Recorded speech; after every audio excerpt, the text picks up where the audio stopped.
ہمارے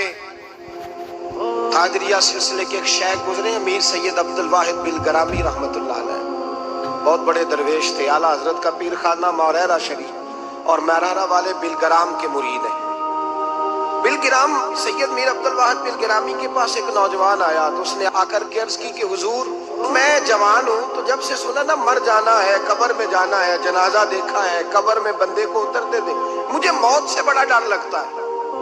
کوئی وظیفہ بتائیں یہ مجھے کوئی نصیحت کریں۔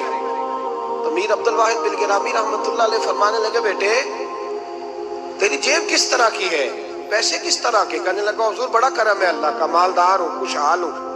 آپ نے فرمایا ایک پروگرام، یہ نہیں اس کو نفسیاتی طور پہ مطمئن نہیں کیا، نہ آپ نے اسے کوئی وظیفہ بتایا، نہ ذہنی طور پر اسے کوئی لیکچر دیا، کہ فرمایا تیری مالی پوزیشن کس طرح کی ہے؟ کہنے لگا حضور میں الحمدللہ مالدار ہوں، اللہ نے مجھے نوازا ہوا ہے۔ آپ فرمانے لگے اس طرح کر،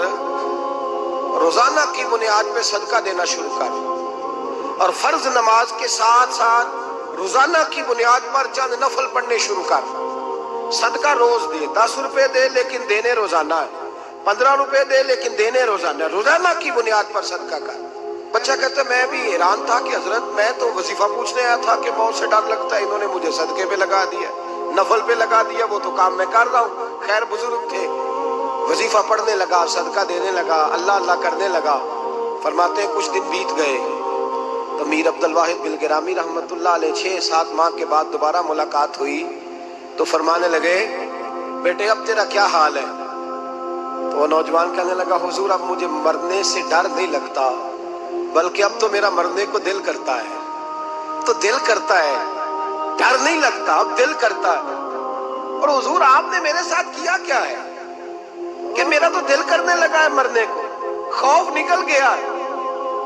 دل کرنے لگا ہے میں جاؤں۔ تو بڑا خوبصورت ارشاد فرمایا، کیا بات ہے، اللہ والوں کی باتیں اللہ کے لشکروں میں سے لشکر ہوتی۔ میر سید عبدالواحد بلگرامی رحمۃ اللہ علیہ فرمانے لگے بھائی جس جگہ آدمی کی پراپرٹی ہوتی ہے، جس جگہ اس کا مکان ہوتا ہے، جس جگہ اس کی جائیداد ہوتی ہے، وہاں اس کا جانے کو دل کرتا ہے۔ فرمایا اب تو نے صدقہ دے کے نفل پڑھ کے جنت میں اپنا مکان بک کرا لیا ہے، اب وہاں تیرا پلاٹ ہو گیا ہے، اب تیرا ڈر نہیں لگے گا، اب تیرا جنت میں جانے کو دل کرے گا، اب تیرا وہاں جانے کو جی چاہے گا جہاں آدمی کی زمین نہیں ہوتی، جگہ نہیں ہوتی، سر چھپانے کو مکان نہیں ہوتا۔ بھائی نبی کریم صلی اللہ علیہ وسلم کی بارگاہ میں حضرت عمر آئے، بخاری مسلم میں موجود، کہتے ہیں حضور اٹھے چارپائی سے تو نبی پاک کے کمر مبارک پر موٹے موٹے بان کے نشان تھے۔ عرض کی یا رسول اللہ صلی اللہ علیہ وسلم کیسر و کسریٰ تو اتنی موج میں ہیں، یا رسول اللہ وہ تو اتنی موج کر رہے ہیں اور آپ اس تکلیف میں؟ تو محبوب نے فرمایا عمر کیا تم یہ پسند نہیں کرتے کہ وہ دنیا میں موج کر لیں اور اللہ آخرت کی ساری عزتیں ہمیں ہی عطا فرما دے؟ فرمایا میں تمہاری دنیا سے کچھ لینے نہیں آیا، میں تو بطور مسافر یہاں وقت گزار کے پیغام الہی دینے آیا۔ تو میرے بھائی جب توحید باری تعالیٰ پر توجہ ہوتی ہے پھر دنیا کی لذتوں پہ دل نہیں لگتا، پھر انسان ساری محنت آخرت کے لیے کرتا ہے، پھر اس کا خیال آخرت کی طرف رہتا ہے۔ اور میرے اعلیٰ حضرت فاضل و محدث بریلوی رحمت اللہ تعالیٰ علیہ فرماتے ہیں جب تیری توجہ توحید باری تعالیٰ کی طرف ہوتی ہے نا پھر تو اپنے آپ کو سنبھال کے نہیں رکھتا، پھر تو تیرا دل کرتا ہے میں جیوں بھی تو اللہ کے لیے، مروں بھی تو، بول کے بتائیے، جیوں بھی تو اور مروں بھی تو میری زندگی کا مقصد تیرے دین کی سرفرازی، میں اسی لیے مسلمان، میں اسی لیے نمازی۔ پھر دل کرتا ہے کہ جینا مرنا اللہ کے لیے ہو۔ پھر صحابہ حضور کی بارگاہ میں آ کے سفارشیں کرتے۔ حضرت ابو سعد خزیمہ،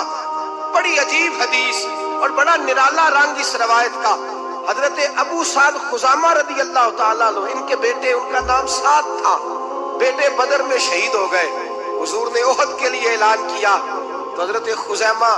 آئے نبی پاک کی بارگاہ میں اور آ کے کھڑے ہوئے تو عرض کرنے لگے محبوبہ میں دعا کرانے آیا ہوں۔ صحابہ کہتے ہیں لب و لہجے میں اتنا حسن تھا، گفتگو میں اتنی مٹھاس تھی، اس کی بولی کے اندر اتنا پیار تھا کہ ہمارے دل مائل ہو گئے کہ یہ کیا کہنے آئے۔ حضرت خزیمہ عرض کرنے لگے یا رسول اللہ صلی اللہ علیہ وسلم میرا صاحبزادہ، میرے بیٹے محمد سعد وہ بدر میں شہید ہو گئے تھے، یا رسول اللہ میں شہادت سے رہ گیا تھا، حضور ہم دونوں باپ بیٹے کا ارادہ تھا جہاد میں آنے کا، ہم دونوں کا پروگرام تھا، وہ کہتا تھا میں جاؤں گا، میں کہتا تھا میں جاؤں گا۔ پھر ہم نے قرعہ اندازی کی تو قرہ میرے بیٹے کے نام نکلا، بیٹا میرا آیا بدر میں، پھر اللہ تبارک و تعالیٰ نے اسے شہادت عطا فرمائی، وہ شہید ہو گیا۔ یا رسول اللہ صلی اللہ علیہ وسلم، آپ نے کل اعلان فرمایا ہے کہ احد کے لیے جانا ہے، اور رات ہی کو میرا بیٹا مجھے خواب میں ملا ہے، اور میں نے دیکھا ہے وہ تو جنت کی نہروں کے قریب سیریں کر رہا ہے، اور مجھے کہہ رہے ابا جی جلدی آ جائیں، یہاں مل کے رہیں گے، مل کے وقت گزاریں گے۔ یا رسول اللہ صلی اللہ علیہ وسلم، میں بے چین ہو گیا ہوں اس کے پاس جانے کے لیے، دعا فرمائے اللہ مجھے بھی شہادت عطا فرما دے، اللہ مجھے بھی شہادت دے دے۔ صحابہ کہتے ہیں اس کی عجیب، اس کا دعا کرانے کا، ہم نے تو دیکھا تھا لوگ دعا کرانے آتے ہیں کوئی مصیبت کے لیے، کوئی پریشانی کے لیے، کوئی آزمائش کے لیے، کوئی بیماری